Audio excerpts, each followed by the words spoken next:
미라클 모닝 애청자 여러분, 안녕하십니까? 사람은 이 세상을 떠날 때 흔적을, 자국을 남깁니다. 어떤 사람은 본받고 싶은 자국을 남기고 떠난 사람도 있습니다. 어떤 사람에게서는 나는 저렇게 살지 않겠다고 싶은 자국을 남기고 떠난 사람도 있습니다. 사도 바울은 이렇게 말했습니다. 갈라디아서 6장 17절에 보면은 이제부터는 아무도 나를 괴롭게 하지 말라. 내가 내 몸에 주 예수님의 자국들을 지니고 있느니라. 먼저 내 몸에 주 예수님의 자국은 내 안에 예수님이 계시다는 자국이어야 합니다. 나는 이제 예수님 안에 있습니다. 그리스도 안에 있습니다. 그래서 에베소서 1장 7절에서 그 사랑하시는 자 안에서 우리가 그분의 피를 통해 구속 곧 죄들의 용서를 받았으니 이것은 하나님의 은혜의 풍성함에 따른 것이니라 라고 했습니다.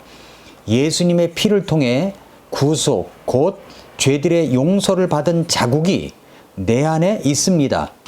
이것은 분명히 있어야 하는 것입니다. 하나님 앞에 죄를 회개하고 예수님을 구주로 믿은 사람들에게는 이런 자국이 있습니다. 고린도후서 4장 7절에 보면은 이 보배를 질그릇 안에 가지고 있다고 했습니다. 그러니까 내 안에 보배 대신 그리스도가 계심으로 이 질그릇과 같은 인생이라고 할지라도 내 안에 주 예수님의 자국, 이 보배의 자국들을 가지고 있게 되는 것입니다. 이 세상을 떠날 때 사람마다 자국들을 남깁니다. 오랫동안 기억되는 자국들이 있고 금방 잊어버리는 자국들이 있습니다. 사람들은 잊을지라도 우리 주님이 기억하시는 자국들이 있습니다. 우리 주님은 모르시는 자국인데도 사람들은 또 기억하고 또 기억하는 자국들이 있을 것입니다. 이 땅에서 사는 사람들은 나를 몰라줄지라도 우리 주님이 기억하시는 자국이 있어야 합니다. 그래서 사도 바울은 내가 내 몸에 주 예수님의 자국들을 지니고 있다고 한 것입니다. 예수님께서 직접 말씀하신 오랫동안 기억하라고 하는 자국들의 이야기가 있습니다. 마가복음 14장 3절부터 9절에 나오는 어떤 여인의 이야기입니다.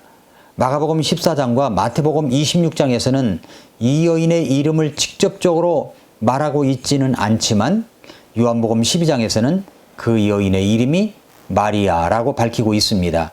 그리고 그 여인에 대해서, 그 자매님에 대해서 우리 주님이 이렇게 말씀하셨습니다. 진실로 내가 너희에게 이르노니 온 세상 어디든지 이 복음이 선포되는 곳에서는 사람들이 그녀가 행한 이 일도 말하여 그녀를 기념하리라 하시니라 라고 했습니다. 복음이 전하여지는 곳마다 이 여인을 기념하라고 할 정도로 예수님의 감동의 자국을 남긴 이야기입니다. 마가복음에서, 마태복음에서, 요한복음에서도 다루고 있는 내용이죠. 아니, 어떤 일을 하였기에 예수님께서 이 정도까지 말씀하신 것일까요? 마가복음 14장 3절에 보면은 그분께서 베다니에 계시면서 나병 환자 시몬의 집에서 음식 앞에 앉으셨을 때에 한 여자가 매우 귀한 나드 향유를 담은 옥합을 가지고 와서 그것을 깨뜨려 그분의 머리에 부었다라고 했습니다. 이 똑같은 내용의 기사가 요한복음 12장 3절에 보면은 그때 마리아가 매우 값진 나드 향유 한 근을 가져다가 예수님의 발에 붓고 자기 머리털로 그분의 발을 닦으니 향유 냄새가 집에 가득하더라 라고 했습니다. 그 여인이 예수님께 행한 사랑의 감사 표현 때문에 온 집안에 향유 냄새가 가득합니다. 똑같이 구원받고 똑같이 은혜를 받았는데 사람마다 그 표현의 정도가 다른 경우를 흔하게 볼 수가 있죠. 똑같이 구원받은 사람이고 하나님의 자녀가 되었는데 어떤 사람은 정말 감사와 은혜에 대한 표현이 두드러진 사람이 있습니다. 아니, 두드러진다기보다는 그것은 이 사랑의 진실성이라고 말하고 싶습니다. 그러나 어떤 사람은 감사가 보이지 않는 사람도 있습니다. 이 여인은 감사의 흔적, 자국을 남깁니다. 그렇게 은혜 받은 자국을 남기는 것에 대해서 우리는 이 마리아 자매님에게서 배워야 합니다. 어떤 것일까요? 첫째로는 내가 마음을 다하여 할 수 있는 곳에서 감사를 표현해야 한다는 것입니다. 마리아는 기회가 있는 자리에서 기회가 있을 때 드릴 수 있었습니다. 오빠가 다시 사는 것을 보았습니다. 불쌍했던 시몬이 나병에서 고침을 받은 것을 보았습니다. 그래서 그들은 잔치를 베풀었습니다. 이 자리는 감사의 자리였습니다. 이 감사의 자리를 빠지고 싶지 않았습니다. 주님이 베풀어 주셨던 말씀을 통해서 구원을 체험하고 인생의 새 소망을 얻고 있었던 마리아는 어떻게 그대로 있을 수가 있었겠습니까? 마리아는 감사의 자리에서 빠지는 사람이 되고 싶지 않았습니다. 감사의 자리에 함께하는 사람이 되고 싶었던 것입니다. 할 수 있는 한 할 수 있는 자리에서 감사를 드리고 싶었던 것이죠. 내가 어느 자리에 있든지 상관없습니다. 내가 있는 자리가 어떤 자리에 있든지 감사하는 사람이었다는 것을 우리는 나타내야 합니다. 여기 그래서 시몬은 저녁 식사 자리를 마련했죠. 그래서 마르다는 음식을 준비하며 섬겼습니다. 그래서 마리아도 아름다운 낭비를 하게 된 겁니다. 예수님을 위한 자리라면 기꺼이 시간을 내서 들을 수 있는 아름다운 시간 낭비가 있어야 하는 것입니다. 두 번째로는 내가 내 마음을 다하여 들을 수 있는 것으로 감사를 표현해야 합니다. 내가 들을 수 있는 것으로 드렸습니다. 무엇으로 감사를 하겠습니까? 마리아는 생각했습니다.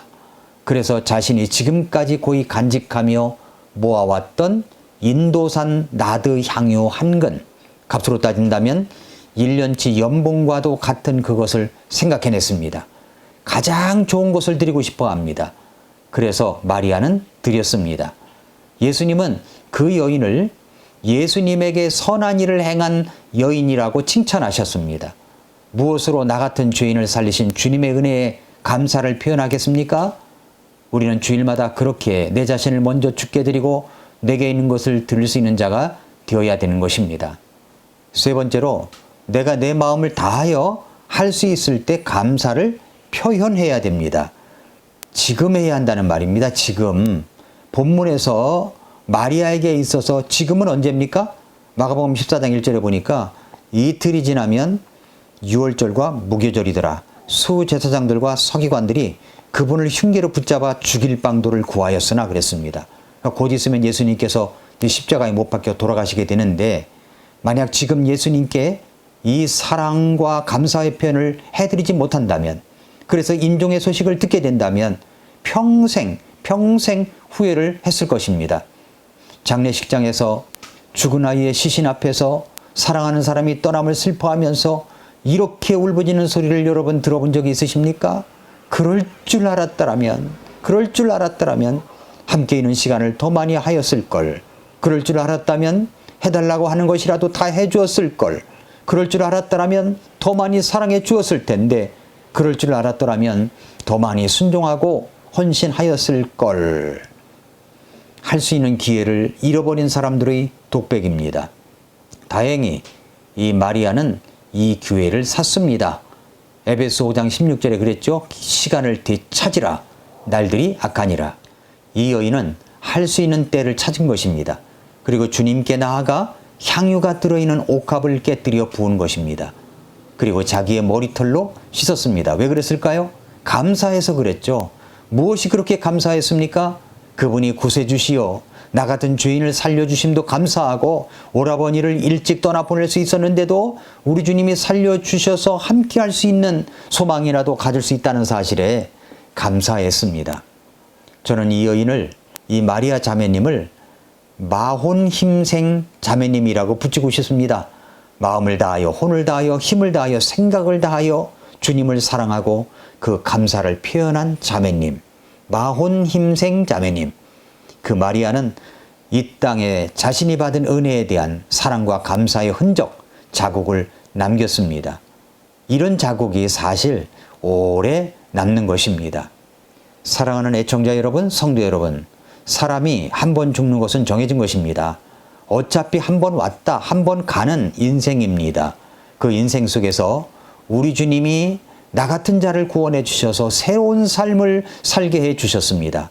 그렇다면 이제 구원받은 새로운 창조물들로서 이 땅에 어떤 자국을 남기고 가야 할까요? 바로 예수님께 받은 사랑과 은혜에 대한 이 감사의 자국을 남겨야 합니다. 리빙스턴이 아프리카의 한 추장을 전도했습니다. 그 추장이 예수님을 믿고 나니까 너무나도 감사해서 자신의 마음을 표현하고 싶었습니다. 그는 리빙스턴 집으로 찾아와서는 선교사님, 제가 예수님을 믿고 보니까 너무나도 기쁩니다. 그래서 제가 너무나 감사해서 밀가루를 가지고 왔습니다. 라고 했습니다. 그러자 리빙스턴이 대답했습니다. 죄송하지만 하나님께서는 밀가루 정도로는 만족하지 않으십니다. 라고 말합니다. 그러자 이 추장이 이제 근심을 하면서 돌아갔습니다. 얼마 후에 추장은 다시 백마를 데리고 찾아왔습니다. 선교사님, 밀가루는 부족하다고 하시니까 제가 아끼는 이 백마를 드리려고 왔습니다. 그러자 리빙스턴은 하나님께서는 백마 정도로 만족하시지 않는다고 이야기했습니다. 아주 밝은 얼굴로 기대에 차서 왔던 이 추장은 다시 구겨진 얼굴로 이제 돌아갑니다. 그리고 이제 다시 조금 있다가 리빙스턴을 또 이 추장이 찾아왔습니다. 그리고는 이렇게 말합니다.